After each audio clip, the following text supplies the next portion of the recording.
अस्सलाम वालेकुम, कैसे हैं आप सब। उम्मीद है बिल्कुल ठीक ठाक होंगे। आज हम बात करेंगे एलोवेरा प्लांट की केयर के बारे में। मेरी एक बहुत प्यारी सी सब्सक्राइबर हैं, वो बार बार इंसिस्ट कर रही थी कि एलोवेरा पे वीडियो बनाएं, क्योंकि उनका एलोवेरा का प्लांट काफ़ी ड्राई हो रहा है और ग्रोथ भी नहीं हो रही है। तो आज मैं उन्हीं के लिए ये वीडियो बना रही हूँ, और वो मेरे सारे प्यारे प्यारे सब्सक्राइबर जिनके एलोवेरा के प्लांट में कुछ ना कुछ प्रॉब्लम है, तो इस वीडियो से उनको काफ़ी हेल्प हो जाएगी। और मैं आपको बताऊंगी सिर्फ 3 टिप्स ऐसी जिनसे आप अपने घर में एलोवेरा के प्लांट को बहुत अच्छी तरह ग्रो कर सकते हैं और बहुत सारे एलोवेरा के प्लांट्स लगा सकते हैं। मेरा ये प्लांटर तो शायद जो पहले जो मेरे देखते रहते हैं सब्सक्राइबर्स हैं, वो पहचान के होंगे इसके अंदर मेरे कितने प्लांट्स हैं और कितने ये ओवरफ्लो हो चुका था, भर चुका था। और काफ़ी अरसे तक मैं दिखाती रही आप लोगों को कि देखें कि कितना ज़्यादा हो गया है और मैं चेंज करूँगी। फिर मैंने उसको चेंज किया और इसमें कुछ प्लांट्स लगाए, और आज देखिए फिर इसके अंदर कितने सारे नए बेबीज़ निकल आए हैं। तो इसके लिए हमें सिर्फ 3 बातों का ख्याल रखना है। एक है लोकेशन, एक है इसकी सॉइल, और एक वाटरिंग। अगर आपने इन 3 चीज़ों को समझ लिया तो आप समझिए आपने अपने प्लांट घर में, आपके घर में एलोवेरा के बहुत सारे प्लांट ग्रो कर सकते हैं। सबसे पहले बात कर लेते हैं हम इसकी लोकेशन की। तो एलोवेरा के प्लांट बेशक आप ये समझिए कि एक सन लविंग प्लांट है, लेकिन ज़मीन पर लगाते हैं तो बेशक आप इसको डायरेक्ट सनलाइट में कितनी ही देर रख लीजिए, लेकिन जब हम पॉट में लगाते हैं तो हम इसको डायरेक्ट सनलाइट में नहीं रखेंगे। और अगर रखेंगे भी डायरेक्ट सनलाइट में तो पार्शियल शेड में रखेंगे, यानी 1 से 1.5 घंटे की 2 घंटे की डायरेक्ट सनलाइट आए, वो भी छन कर आए, और तो उसमें ये प्लांट बहुत अच्छे से ग्रो करता रहेगा। लेकिन अगर आप इसको 1.5 घंटा या 2 घंटे से ज़्यादा देर के लिए सनलाइट में रखेंगे तो इसके प्लांट के कलर भी ख़राब हो जाएगा, और इसकी जो टिप है ये भी ख़राब होने लग जाएंगी। टिप 2 तरीके की वजह से ख़राब होती है। एक तो पानी की कमी की वजह से भी ये सूख सी जाती है, और जब बहुत ज़्यादा इसको सनलाइट मिलती है तब उसकी वजह से भी इसकी टिप ब्राउन होती है, पूरा पत्ता आहिस्ता आहिस्ता ब्राउन होना शुरू हो जाता है। एक ही वजह भी होती है। तो आपने इसको ऐसी जगह रखना है, सबसे बेहतर ये होता है आप इसको ऐसी जगह रखें जिसमें इनडायरेक्ट सनलाइट आए और वो ब्राइट इनडायरेक्ट सनलाइट हो, यानी ये कि डायरेक्ट सनलाइट ना मिले तो वही मैंने आपको बताया कि बहुत थोड़ी देर के मिले या फिर छन के मिले। तो इनडायरेक्ट सनलाइट में ये प्लांट बहुत अच्छी तरह ग्रो करता है। इसके लीव्स बहुत हेल्दी होते हैं। आप ये देखिए मेरी बहुत थोड़ी देर की सनलाइट में हो जाता है, और आप इसके लीव की मोटाई देखिए कितने मोटे मोटे हैं। और ये कि आप इसको अगर इंडोर भी रखना चाहें, चूँकि ये एक एयर प्यूरीफायर भी है, बहुत अच्छी यानी या समझिए इससे ऑक्सीजन खारिज होती है, और हम आप इसको अमूमन छोटे छोटे पॉट में लगा के अपने घर के कोने में, अपने अंदर बेडरूम में या लिविंग रूम में रख देते हैं। तो वहाँ पर भी आपको इसको ऐसी जगह पर रखना है जहाँ पर थोड़ी सी इनडायरेक्ट सनलाइट आए। और अगर ऐसा नहीं करते हैं तो आप इसको फिर बाहर ले आइए, 2 प्लांटर बना लीजिए, एक अंदर रख लीजिए कुछ दिनों के लिए, एक बाहर थोड़ी सी जहाँ ब्राइट इनडायरेक्ट सनलाइट आती है वहाँ रखें, तो फिर आपका ये प्लांट अच्छे तरीके से ग्रो करता रहेगा। तो बात हमने की लोकेशन की, लोकेशन बहुत इंपॉर्टेंट है, ठीक है। तो दूसरी बात कर लेते हैं इसकी सॉइल की। इसके लिए हमें वेल ड्रेन सॉइल लेनी है।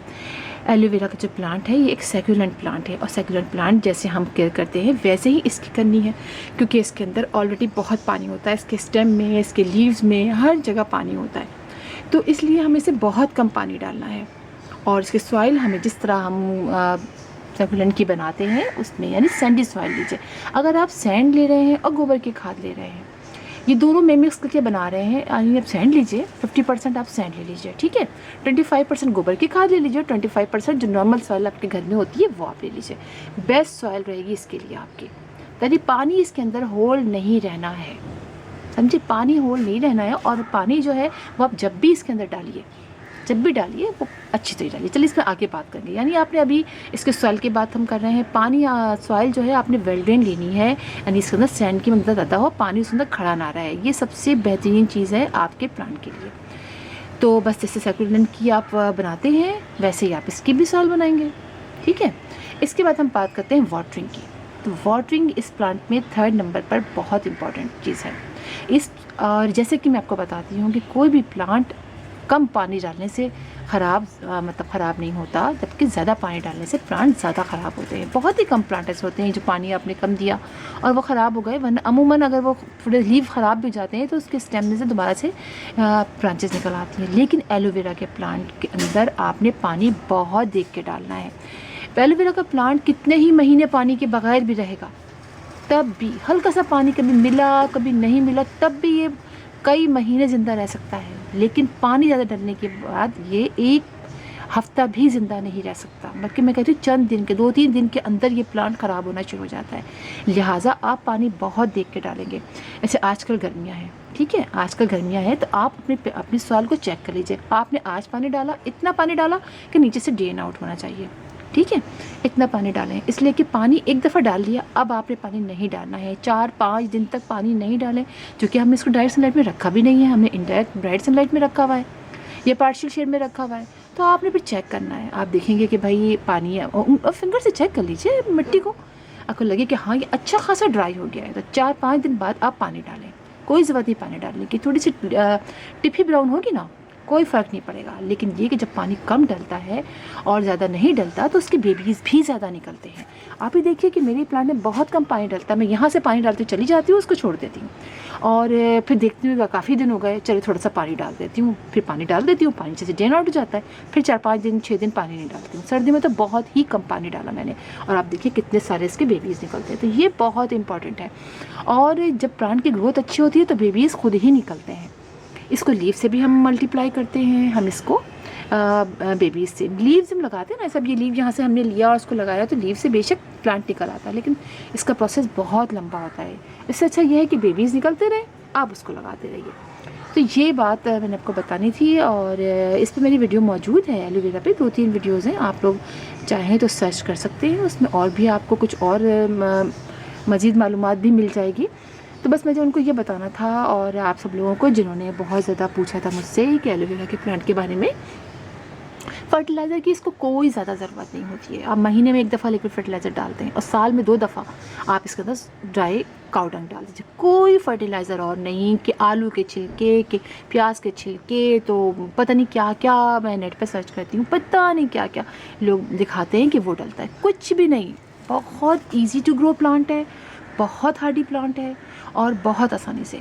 एक दफ़ा आप इसको पानी का समझ जाइए। मेरा तो ख्याल है जिनका भी प्लांट ख़राब होता है वो ओवर वाटरिंग से होता है, तो पानी डालने का शौक़ हम लोगों को बहुत ज़्यादा होता है। वैसे मेरे भी सेकुलेंट बहुत प्लांट ख़राब होते थे पहले, अब माशाल्लाह मैं आपको किसी दिन दिखाऊंगी, मेरे सेकुलेंट बहुत सारे मैंने लगाए, कैक्टस भी लगाए और पानी ही होता है जो हमारे प्लांट को ख़राब करता है। बस पानी का ख्याल रखें आप और कोई ऐसी प्रॉब्लम नहीं होती है, कोई फंगस का भी इसमें फंगस बोल रही हूँ, पेस्टिसाइड वगैरह का अटैक भी नहीं होता है। और आपको लगे कभी कि कुछ आप है तो आप नीमॉल का स्प्रे कर दीजिए या जो सोप सोल्यूशन का स्प्रे करते हैं वो कर लीजिए, वरना मेरा नहीं ख्याल, मैंने तो आज तक इस पर कोई स्प्रे किया है, कोई भी नहीं किया।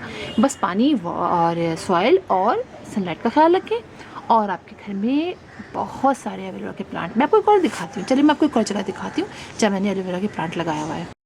ये देखिए, ये मेरा एक और पॉट है जिसमें मैंने नाग चंपा का प्लांट लगाया हुआ है और इसमें मैंने एक पीछे ये पॉइंसेटिया का है और एक जो है ये मेरा ये पर्पल हार्ट है और इसी के अंदर देखिए ये एलोवेरा का लगा हुआ है, एलोवेरा का लगा हुआ है और बहुत कम पानी में डालती हूँ और एलोवेरा का प्लांट बहुत तेज़ी से मल्टीप्लाई करता है। बस थोड़ा सा आप इसको बड़ा होने दीजिए। देखिए लाते ही आप कोई प्लांट लेकर आए नर्सरी से, लाते ही आप कहें बस हमारे प्लांट में बेबीज़ निकल जाए, ऐसा नहीं होता है।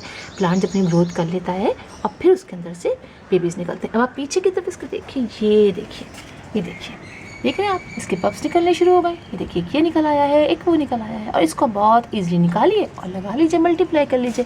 बस सॉइल का ख्याल रखिए और ये कि देखिए इसकी रूट्स भी बहुत गहरी नहीं होती हैं कि आप कहें कि और बहुत फर्टिलाइज़र की ज़रूरत भी नहीं पड़ती है। ओनली गोबर की खाद का आप लिक्विड फर्टिलाइज़र महीने 2 महीने 3 महीने में दें, 2 महीने में देते चलें, आपको आप लोग देते हैं महीने में दे दीजिए लिक्विड फर्टिलाइज़र और आप देखिए आपके घर में भी ऐसे ही बहुत सारे प्लांट निकलेंगे। मेरे घर बहुत थे और कल की वीडियो में मैंने दिखाया कि मैंने कुछ बहुत बांटे, बहुत किस, लेकिन ये बहुत अच्छा प्लांट है, बहुत तेज़ी से मल्टीप्लाई होता है और बहुत अच्छी ग्रोथ होता है। तो इंशाल्लाह आप एक दफ़ा ये मेरी जो बातों पे आप लोग गौर से समझिए और ऐसे ही लगाइए तो इंशाल्लाह आपको कोई प्रॉब्लम नहीं होगी। तो फिर इंशाल्लाह आप लोगों से मुलाकात होगी किसी और वीडियो में किसी और टॉपिक के साथ। तब तक के लिए अल्लाह हाफ़िज़।